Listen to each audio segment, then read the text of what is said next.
You know, you're a little shorter than I I am. am. That's why I had to raise the camera. All right. Okay. Okay. So if I could get your name and Sure. spelling. Geneva Reed Veal, the mother of Sandra Bland. GenevaReedVeal. Okay, so the SEMA Gamma Rose have you out here today in Jackson, Tennessee. How do you feel about being here? Oh, are you kidding me? Where else would I be? When you talk about being able to come out and sit and share with your sisters, but more than that, to be able to share with the community who is reeling from an election that really rocked the world. It's a joy, it's a pleasure, and it's an honor. I am just hopeful that somebody, somewhere, can take away a little piece of hope today.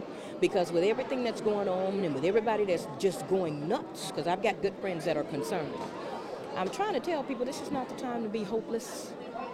This is still the time to be hopeful.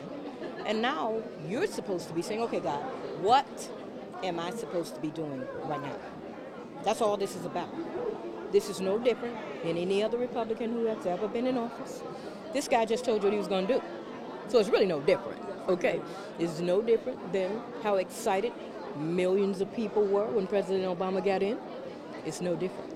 So that's where I'm trying to get people to understand. Don't pass out.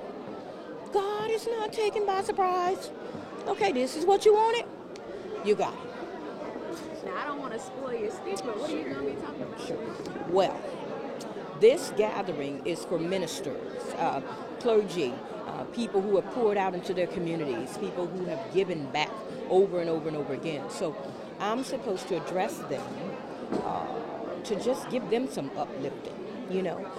So for me, I'm going to be trying to get people to understand if you've been called in ministry, you don't have time to sit down. Yeah, you can go take a little break, but you won't have time to sit down.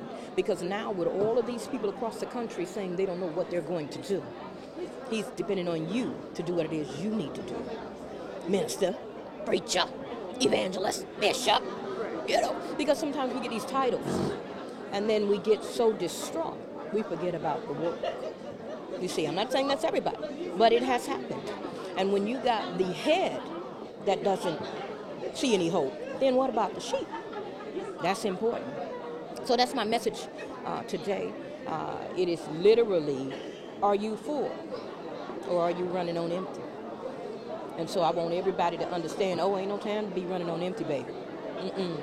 Because that's going to cause collateral damage with other people, you see. And I say to everybody that has a platform, whatever platform it is you have, you run that joker on full all the time. So that's what I'm here to do, uplift today. So why do you think it's so important for you to come out and you do a lot of speeches? Man, you know what? As I go across the country and I meet, people always say, man, you're one of the mothers of the movement. And I'm telling people, no, it's not just 6 of us. It's not just 5 of us. There are millions of mothers of the movement across the country. So you got mothers who are in this movement who are drafted in simply because they lost their baby, you know. And so you got all that hurt and all that pain all across this country. And so it's up to us, those of us who are no longer paralyzed, those of us who can get out and speak and let people know, you can come back from that. You can get up from there, sister. Because apparently, if you were called for such a time as this, which you were if you lost your baby, it was not for you to just sit there. So that is why it's so important to get out. I don't make every invitation because I can't. I just can't. My God. You know, I don't know. I've got about 50 or 60 turndowns right now because I just can't be everywhere. But when I get an offer, an invitation, I say, okay, Lord, am I supposed to be there? Because we put all this stuff on our calendars, and you know what I'm talking about.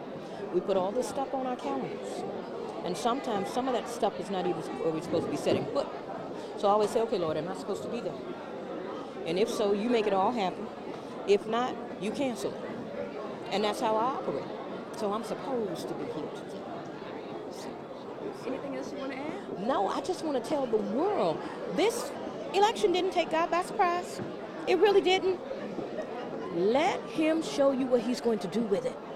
And if you're a Christian individual, please go back to the Word and look at Moses when he was trying to bring the people out, and Pharaoh said no, and the Lord said, I hardened Pharaoh's heart for my purposes. That's what's going on right now. So I just want everybody to know, this ain't the time to pass out. Get up and do what it is you were doing on the 7th, the 6th, the 5th. The same God that was God on the 5th, 6th, and 7th, is the same God on the 8th, 9th, 10th, 11th, and 12th. And that's what I want people to know. Ain't nothing changed. The new person ain't even coming in until January. Get yourself together. Better? All right, dog.